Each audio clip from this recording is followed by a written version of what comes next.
age of 18, Mm-hmm. at which time I had just finished 2 years of college at CSAM Oh, so you would finish 2 years of college already? Yeah. Okay. Yeah.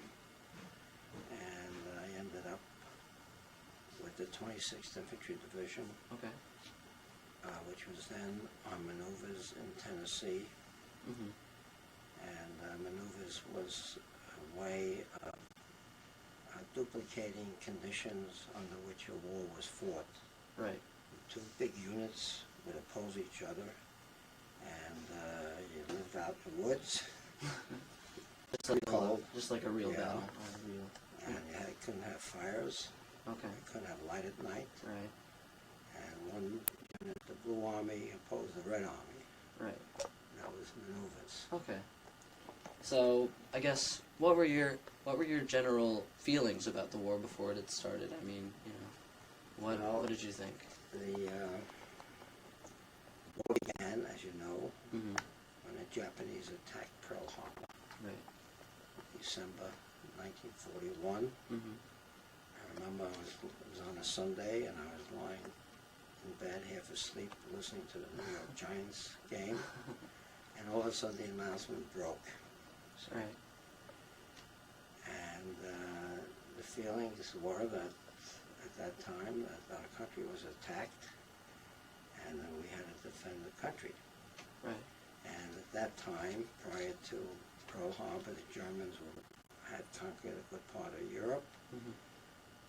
and then was fighting the Russians on the Eastern Front. Right. England was fighting on the Western Front Mm-hmm. from their own island, because Germany had conquered France, and they were getting ready to invade England. That's Okay. the situation was when America entered the war. Okay. So you said you were drafted when you were 18, and you then went to Tennessee for maneuvers. How long did you train for, would you say? I trained, I don't want to get into my career because Okay. I trained in the infantry for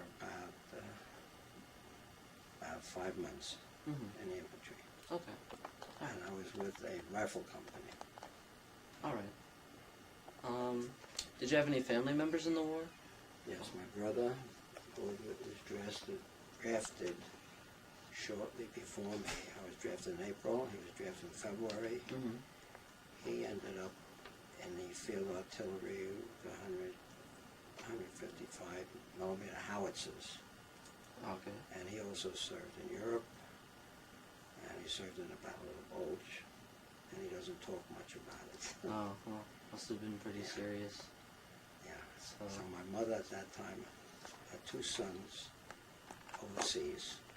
okay. And so it must have been tough for her at that Very time. tough. And I'll tell you a story about it as you go on with your questions. Okay. So where and when did you land in Europe? I mean, we have this map here we could show. So if you could just maybe zoom in on the map We landed in Cherbourg. Can you find Cherbourg? In Normandy. up here, Yeah, we Right landed here. in Normandy, right here. right up there. And we were the first American unit to land directly from the States into Europe. We didn't Okay. stop off in England. Usually you stopped off in England, assembled, and then went across the channel to Mhm. Europe. But we went right to Cherbourg, which at that time was completely battered by artillery. Right. So landscape, Yeah. everything was like Shattered, destroyed. yeah. Everything there. And then we went, there were trucks waiting, and we went up to the hedgerow fields, and each company had this rectangular hedgerow field where we set up our pup tents, Right. our equipment, the cooks, and we Everything. stayed there about a month getting ready to go up to the front lines. Right.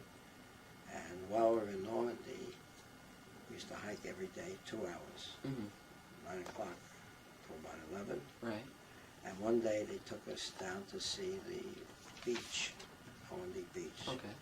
So we went down to Utah Beach, Right. and I was standing at the edge of the beach looking down and wondering how the American soldiers were able to cross that open beach under fire. All of a sudden, behind me, I heard an explosion, a couple of explosions. I Right. looked around, and a puff of smoke black smoke in the air. Mm-hmm. And what happened was, one guy from my regiment walked into a courtyard. He set up a mine. Set off a mine, was killed. And then other people tried to help him. So he ended up with 5 dead guys at that time. And the fighting was 100 miles to the east. Oh, So that just goes to show how dangerous war can be. it was, yeah. Even Right. you gotta be careful. Even where when you walk. weren't in combat. Yeah, or in combat, right. So, we'll move on to how well informed was your regiment, would you say, or just, you know, your company or anything? How well were you informed? Would you say? That is a question you gotta pull. Well, okay, we We can weren't go. informed at all. You see. When we went up to the front, we knew approximately where we were because Okay. we were passing certain cities. So Right. the first engagement that we had was outside the French city of Nancy, Okay, where the battlefront was between the German and the American army. okay. That's where we knew where we were. Okay, But so- exactly where we were, we You didn't no know, idea. and we were never told. Okay, If we were given an order to attack, we just went. Follow Okay. the guy ahead of you. okay. That's how you did. So it was basically, they told you where you were, what you basically had to do to survive. Right. I'd just like to read this right here. I thought this was interesting. Adam, if you could just get this paragraph right here. I suppose I'll read it. Just, yeah, give Um, the background for it. At that point, we'll this just is, explain the background on this. A letter from a member of my regiment, the 104th Infantry Regiment, Mm-hmm. who was one of the first American troops to enter Mauthausen concentration camp. Right. So he's describing, his condition and what he saw there Okay. when he entered it. Okay. First Americans to free this concentration camp, which was in near Linz, Austria. So Read what his- what he said was, at that point, I was the driver for Captain James Fowler, Cannon Company Commander, now deceased. You would think, being the company commander's driver, I would be well informed, but I was not. Most of the time, I didn't know what country I was in, let alone what town. My primary concerns were, no matter where I was, first, stay alive, and second, try to find something to eat. We were moving so fast. When the tanks ran out of gas and we stopped, the trucks that came in to supply us brought gas and ammunition, seldom food. And I guess that basically, describes what war was like. Your primary goals, to stay alive and to eat, Primary goal is to stay alive. Right. The other you can manage. You can manage, but as long as you stayed alive. Okay. So, where did you fight? We can go back to the map for this. So let's just trace. So you See, started, this is the route. right, See the blue line? this blue line up here. So you started Yeah. in Cherbourg, and you Yeah. moved through France Yeah. until you got down to Alsace-Lorraine. Alsace-Lorraine, right? Court Woods. I can't read it from here. Let's see. This is around Alsace-Lorraine. Yeah, that's the area we started fighting in. Right. And the Metz is up here. Yeah. Right. So, Now the battle was for the city of Metz. just right there. Yeah. Okay. And at the end of November, the American Army finally captured Metz. Right. And they were and the 26th Division, the Yankee Division, was in a rest area at that time. Mm-hmm. And they were there for a week or two, and then the Battle of the Bulge started. Right. And so you traveled northwards toward Bastogne when the That's battle, right. when the Bulge Right. had begun. Right. We were part of General Patton's Third Army. Right. And we went in to capture the city of Wiltz, which was right Which next is to right up Bastogne, here. and Wiltz. helped relieve the 104th Air Division. Parachute Division, who are known for their famous stand at Right. Bastogne. Right. Now, the importance of Bastogne was that there were a lot of roads leading out of Bastogne Right. toward Antwerp, which was the objective, because the Americans had a lot of supplies at Antwerp and they wanted to capture it. Okay. So they couldn't get past these Americans first. and it slowed them down. Right. And it gave us time to bring up other units and attack the flanks, And the to bulge, and to move them finally out. defeat them. Right. It took about 6 weeks. It was the largest land battle that the American Army ever engaged in. Right. And we had about 60,000 casualties, Mhm. and the Germans had approximately 100,000. Right. So let's see. It's my understanding that you were actually wounded down here, Right, right, in Alsace-Lorraine, right. and you were. Could you just tell us about that when you were wounded? I suppose. Well, I was wounded in the attack outside of an area called Moncourt Woods, Moncourt Woods. which I found later on That is after the war. down here. That was Moncourt Woods. uh, Right there. a big engagement by the regiment, the 104th Infantry, and later on I met other guys who were wounded from the same day Right. from other companies, Mhm. and I got hit by shrapnel from a mortar shell, Right. and then after I got hit, Mhm. I was bleeding, and I sort of bandaged myself, and I Right. started on the way back to the medics, you see. Okay. We had reached the top of this hill, Mhm. and the mortar shell that exploded also hit another guy from my company, legs, got hit in the eye. Okay. And I went down the hill to get back to the area, to the aid station, Mhm. and when I got back down the hill, the bottom, my sergeant was there, and he was helping me get back. We were going along the stream, and as we were moving, the Germans were shooting the 88s. Now, the 88s was the German artillery. They were shooting it right at us, the two of us. Okay. And we could hear the shell come in. We hit the ground. The mud and rocks would spatter all over the place. Right. We get up and run again. They shot us again because they were following us with their artillery. Right. And the third shot, the third artillery piece, came close.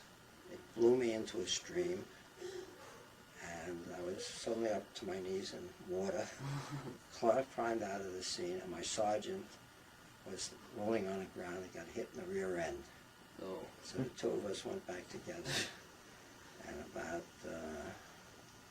15 or 20 years later, I was at a reunion of my regiment. Right. I had just signed in, and I turned around, and there he was, Sergeant Johnson. We had a wonderful reunion, and we remained friends until his death. Right. So, So. from there I went to the hospital, Okay. and I moved back along the stream of hospitals, Right. from Nancy to Paris to England, and then finally went home. And that was the end of the war for you. Yeah, because my arm was severely paralyzed. Right. I got hit under the arm where the nerves run, and I couldn't move it. Couldn't have any feeling in it, so I was useless as a soldier at that point. Okay. And I remember from the last time we met, you told me a story about the other man who was wounded with you, legs. Yeah, Could would you like to? Maybe- I don't really get one to tell Okay. the story. It's That's very okay. sad. Okay. We'll move on then. Where did your company go on after you left? After you left. Okay, after I left, you can open up the... Go back to the map. And point to the route. You can point, They moved on from here. go to the route, Right. right there to Alsace-Lorraine. Alsace-Lorraine. Yeah, and then up to the Battle of the Bulge. So then they went to the Bulge. And then they went across the Rhine River Right. Across the Rhine. into Germany, Right. and see the route in Germany, Right. and they ended up in Czechoslovakia, Czechoslovakia. where they met the Russians Right. at the end of the war. And then this area is where Mauthausen was, Right. at the end of the war. Right. Mauthausen's in here. And Mauthausen was a German concentration German camp. concentration camp. yeah. Okay.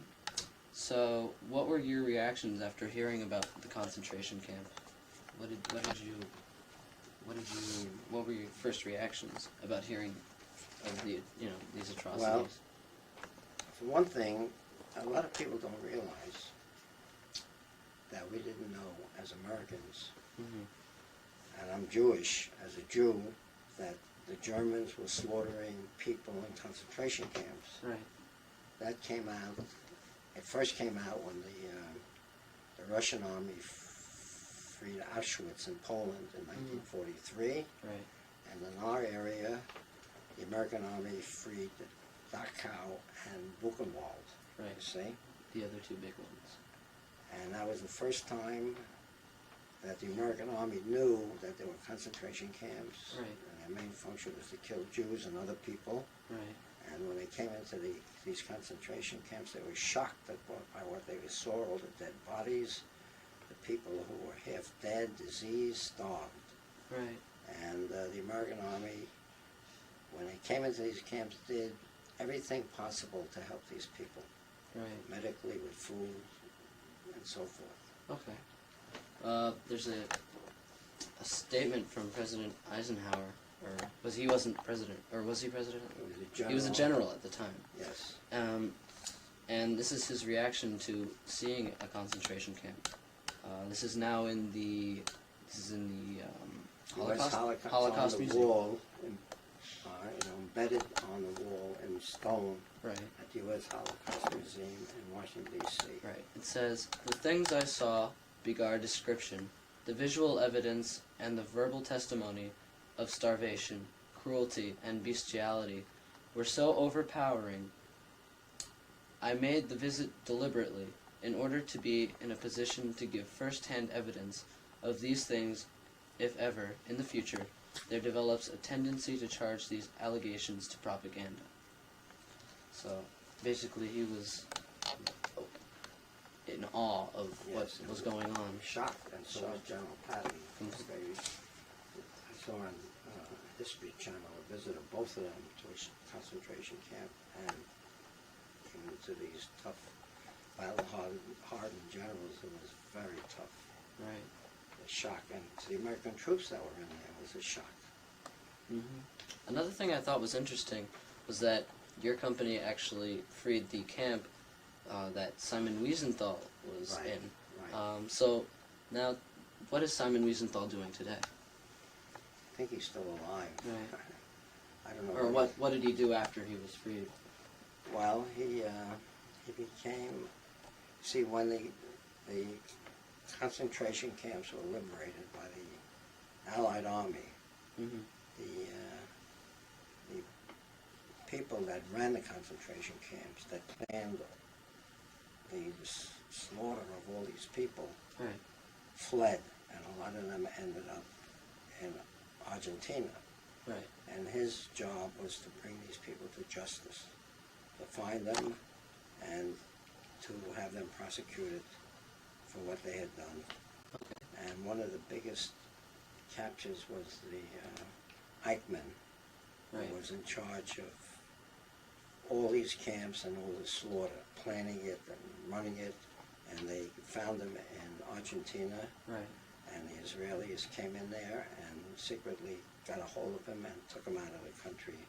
And then they tried him in an Israeli court, and he was eventually found guilty and hung. So it was pretty crucial that Mauthausen was liberated, and Simon Wiesenthal was also liberated. He was a prisoner of war there, Right. a refugee there. Right. And he was barely alive when they found him, as many of the other people were. Right. Because they didn't feed him, they didn't give him any medical help, and they worked him to death, and they had other atrocities, and they shot them. So he survived it, and when he survived it, he made up his mind, this is what his life work would be. That's really good. Yeah. So after the war had ended, and it was all over, did you stay in touch with the people of your company, of your regiment?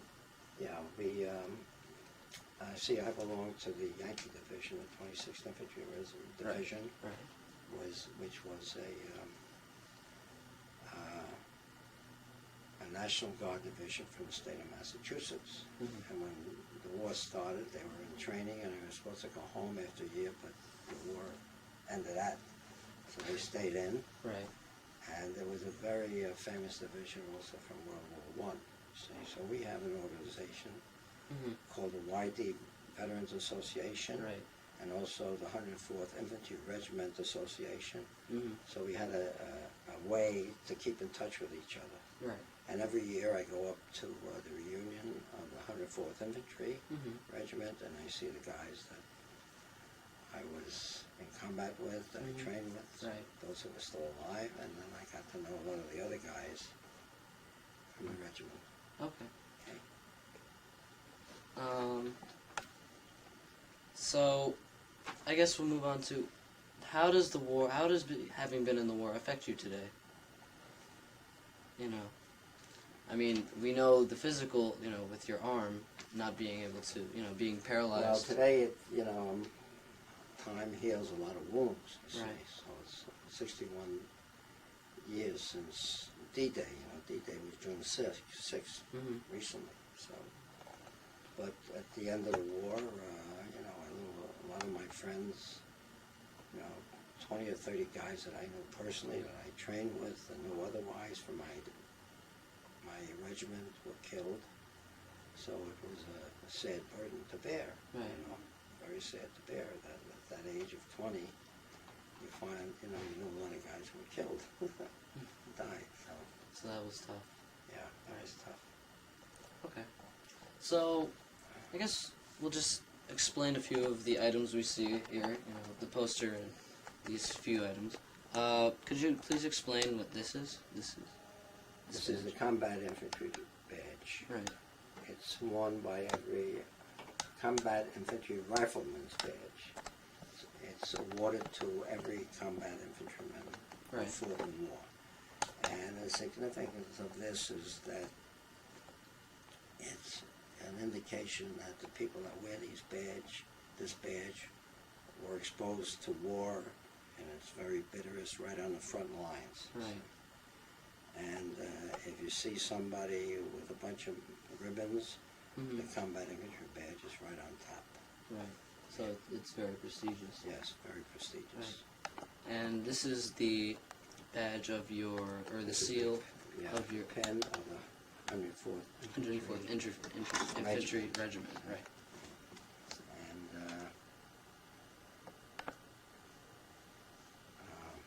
there's some words on here. I don't know if you can read it. They say fortitude And courage. and courage. Courage. That was Those the words. those are the words of yours. Right. And these are your dog tags. And I'm sure there are people wondering what they're covered in. Yes, these dog tags. You had to wear these dog tags all the time. Right. Because if you got killed or wounded, they want to know who you are. Which is always helpful. And they were covered with these rubber tubes like. Right. And the reason they were covered was that if you didn't cover them and you went around and looked around at night, they would rattle, they would hit against each other. And they would tell the Germans where you were. So you had them covered, the outer edges covered in rubber. So they wouldn't make any It's noise. very important that they were covered. Yeah. Alright. So let's just explain a few things on this poster over here. On the left you can see, Get close. on the left you can see the badge of the YD, the Yankee Division, It's the insignia. Right, the You wore insignia. on your left. on the left arm. Every division, has a patch. They wear a Right. patch. Every division. Above that, what is that above that? That is your official discharge, your Yes. honorable discharge. Honorable discharge. There's a picture of you. Yes. Patton's address to his troops is the yellow. It's the yellow Yeah. piece right there. And that's the address that you see in the picture of Patton, Right. the opening part when he's standing at the stage with the big With the big flag behind flag him. behind him. This So opening makes speech. exactly that speech. Right. You can see his Purple Heart, which he was awarded after he was injured in combat. And right under that background, behind the Purple Heart, is the Army order issuing the Purple Heart to me. Right. So, and to the right of that is a list of the hospitals that I was in. And it's quite a few hospitals. You move down the chain Right. away from the front as Right. you were able to. You can also see the Bronze Star right there. Yeah, that's General Palladino awarded the Bronze Star. We had a reunion in Holyoke, Massachusetts, Right. and a lot of the guys from the division came, and star. Right. And the last picture is that of the American flags at a in That was sent to me by my brother's ex-girlfriend who lives in Pilsen, and she lived in Pilsen, Czechoslovakia, right. and they were liberated in May of '45 by the U.S. Army, Right. and every year they have a big celebration, and they celebrate and thank the American soldiers for liberating them, and that's a picture of the American flag during that ceremony. Right. And underneath it is a statement from Shirley Temple Black, who was the ambassador to Czechoslovakia at the time. Right. So it shows the lasting effects that this war How had. grateful the Czech people were for their freedom. Exactly. Okay. And there's a pan onto the YD, see flag. Right. The flag. There's the flag right there. And the conclusion of all this is that because of the sacrifices of millions of Americans in Europe and the Pacific and the air and on the sea, we kept our freedoms. We have the Constitution is intact, and America is able to function as a free country. Oh. As a result, the thing that came From World War II. Okay. Well, that concludes the interview. Thank you very much, Mr. Meador. Welcome. Thank you very much for doing Okay. this. Thank you, Adam. The end.